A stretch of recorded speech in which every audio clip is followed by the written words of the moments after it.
About a week ago, I got done watching the second season of The Restless Endeavors of a Curious Singular Individual from Korea to indulge in thine art of increasing thine strength whilst in an environment that is rather cruel to those whom reside in it, especially to those who are deemed weak compared to those who are strong, aka solo leveling, and I've got something to say about it. It's a pretty good anime. It's not the peak that the internet makes it out to be. The only thing peak about The Restless Endeavors of a Curious Singular Individual from Korea to indulge in thine art of solo leveling is the animation, which I will admit, they went crazy with. We'll talk more about the animation later though. Let's talk about this anime from the ground up. Started from the bottom, now we're here. The show starts off with our main character, Sung Jinwoo, renowned for being the weakest hunter there is. That's literally his nickname.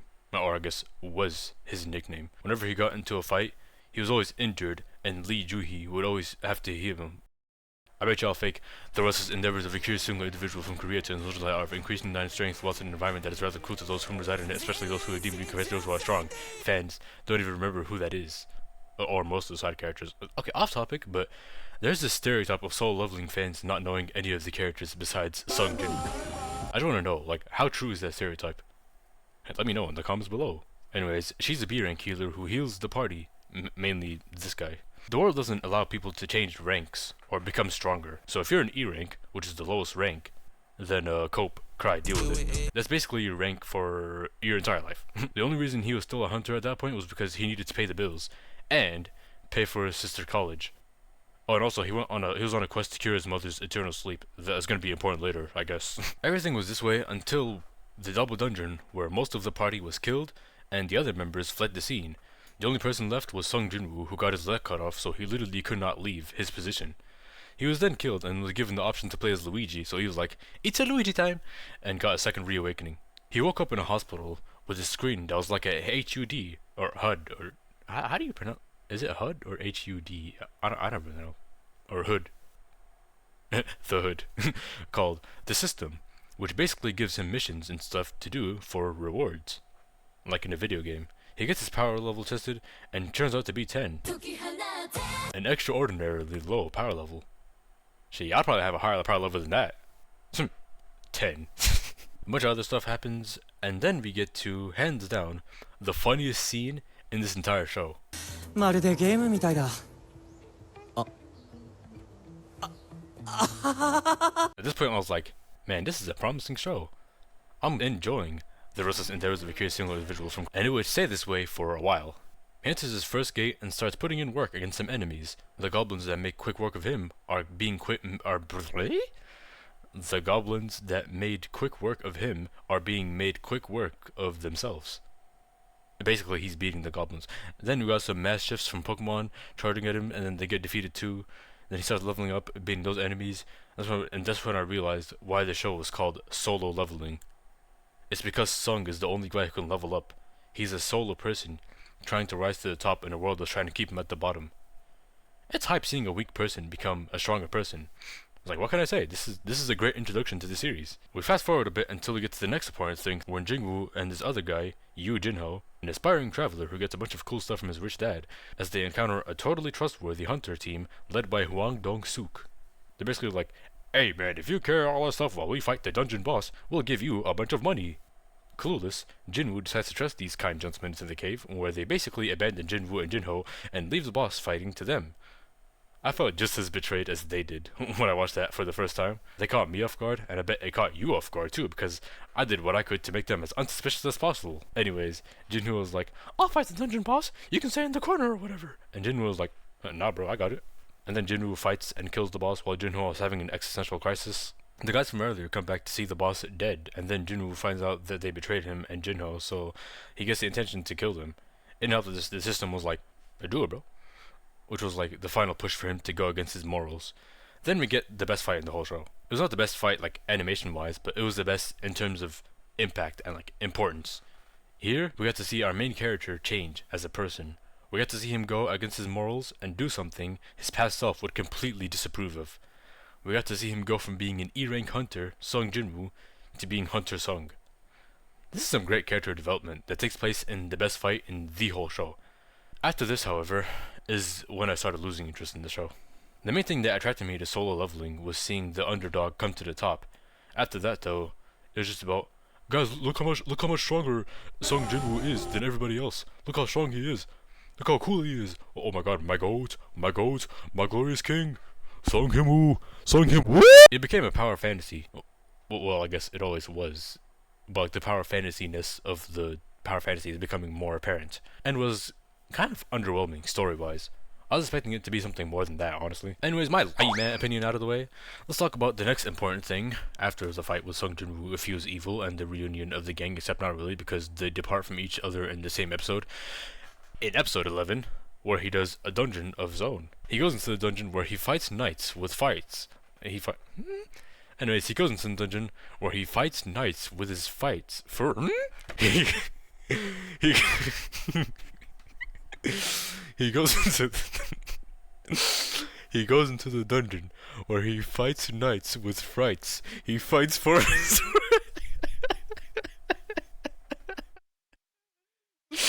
he fights for his rights.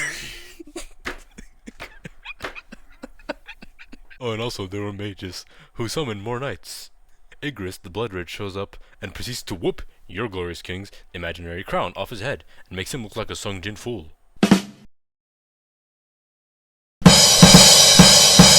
Igris dropped his sword when Sung dropped his dagger to show that he is a knight of chivalry who fights for his rights. He was dogging him still, but then, out of sheer luck, Jinwoo lands some mean blows and gets the W for his rights. He then says the world-renowned phrase, Okiro. no way, but he said the thing, no way, but the show's peak, the show's on my peak, the peak! This was such a big hit that the next season was named The Restless Endeavors of a Curious Single Individual from Korea to indulge in the art of increasing their strength whilst in an environment that is rather cruel to those who reside in it, especially those who are deemed weak compared to those who are strong.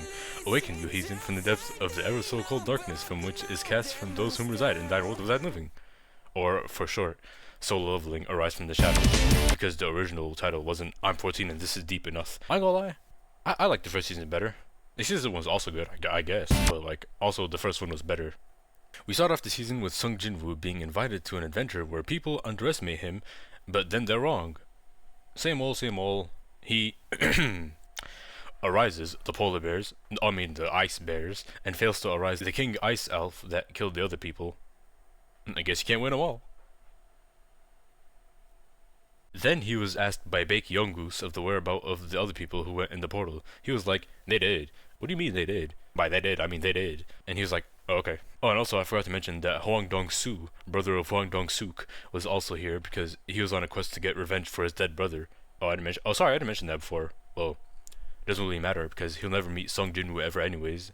After that, Jinwoo decides to embark on a journey to get the elixir to cure his mom's eternal sleep because that's like his motivation for his whole journey or whatever. He fights some demons, but like, who gives a shit? And then he fights this plot device monarch, the demon plot device, the nameless king from Dark Souls 3. He fights the demon monarch and beats him, claims his sword, arises his dragon, arises him, arises me after I died of boredom, and then he gets the elixir. Then he uses the elixir on his mom and heals her. It's been a while since I felt any kind of emotion at all from a power fantasy. Anyways, his mom is back and he and his sister were happy. Will this change anything later? Anyways, he goes on to meet some of the S ranks from Japan. We got some cool new characters, making this world feel more alive and all.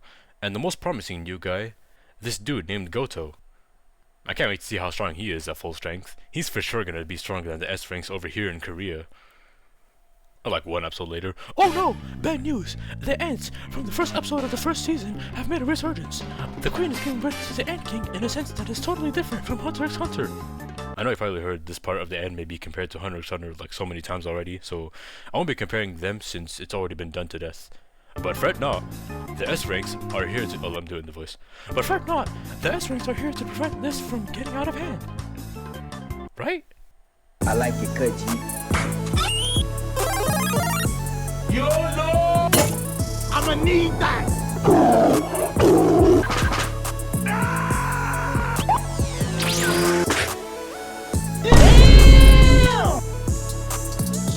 Wake him out of your head, wanker! Gotcha, bitch!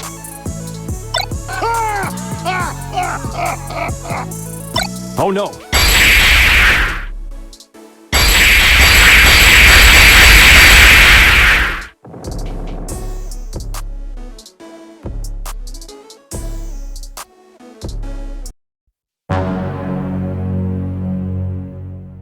Okay, to be fair, the S ranks did do some good damage before the Ant King was born. Like, to the ants, like the red ants. The Ant King treated the strongest of the strongest, the pinnacles of strength, the elitists of the elite, like fodder. None of that, though, is as bad as what he did to Goto. Yeah, remember Goto? The guy who was hyped up to be like the strongest of all the S ranks all across the world? Yeah, he got one shot. Straight up finished in a flash by Wish.com Merriweb. Didn't even so much as dent him. He just died.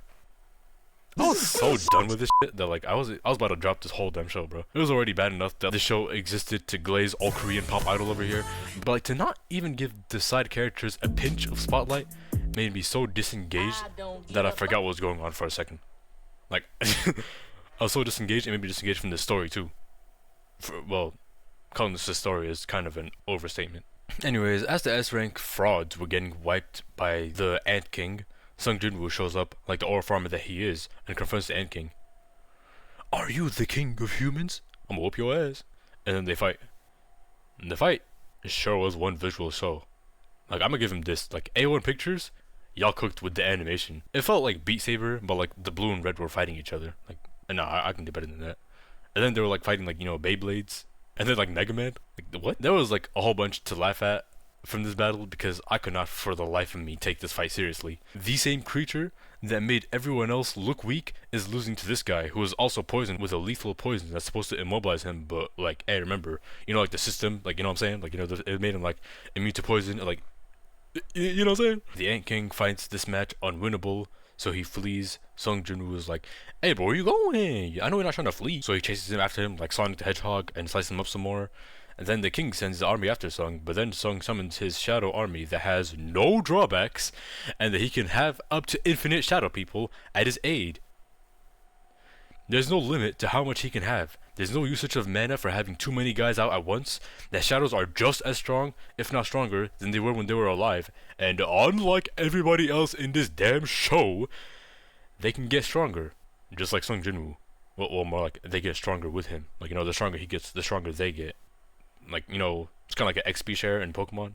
Anyways, this is stupid, and Sung Jinwoo's army defeats the Ant King's army because fucking obviously. The ants, knowing that he can't win, decides to use the Joestar's hidden technique and runs away. Sung Jinwoo uses some psychic ability that was never mentioned before and slams the Ant King down to the floor. The king then crawls away and, bro, this is just sad to watch. Sung Jin then hits him with a flurry attack like they do in JoJo's and finishes him off. The other guys are just like, did we beat him? Like, bro, what do you mean we? He then arises it on the first try, resummoning the king as Beru. Beru, finally I can call him by a name instead of calling him the Ant King or the Ant, has joined Jinwoo as a member of the unconditional Shadow Army to serve under him forever. He also arises the healer dude to heal Chahayan and release him immediately after. Oh, never mind. He can release shadows. I didn't know. I don't think he'll be doing that ever again though. And then a memorial is held for the lost ones. Boo-hoo. And then another blue portal opens up. Everyone is like, oh no, who's gonna take care of that portal? And Sung enters the portal. He aura farms again and is ready for some beef. The end of the second season. Someone probably could have summarized the story better than me, but hey, I basically covered all the important bits. So, in summary, Sung Jinwoo is him because he's the only damn character that they give any amount of opportunity to become stronger, so naturally he would be the uncontested GOAT at some point. Dope fights for their animations, not their significance. Disappointing side characters, especially Goto, and fraud. His mom is back, show's overhyped as hell, like for real. If this is peak, then that's proof that we're using the word peak way too lightly. We call anything good peak, which takes away the whole meaning of the word. Like seriously, this is the best of the best to you? Season 1, 8 out of 10, Season 2, 6 out of 10, Solo Leveling as a whole, 14 out of 20, or 7 out of 10. Jinwoo Glaciers are gonna be mad at me. I'm tired.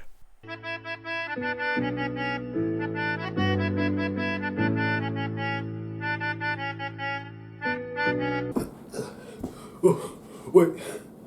Yo, you gotta chill, bro. Please don't kill me. Nah, bro, you dead. You dead as hell. Oh. Hey, stop.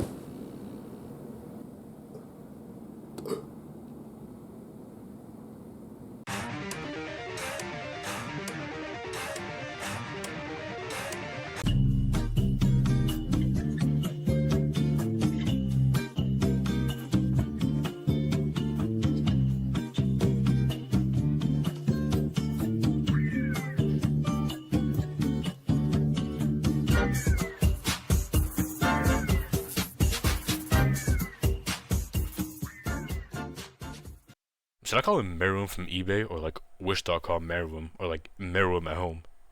I don't know. What do y'all think is the funniest one?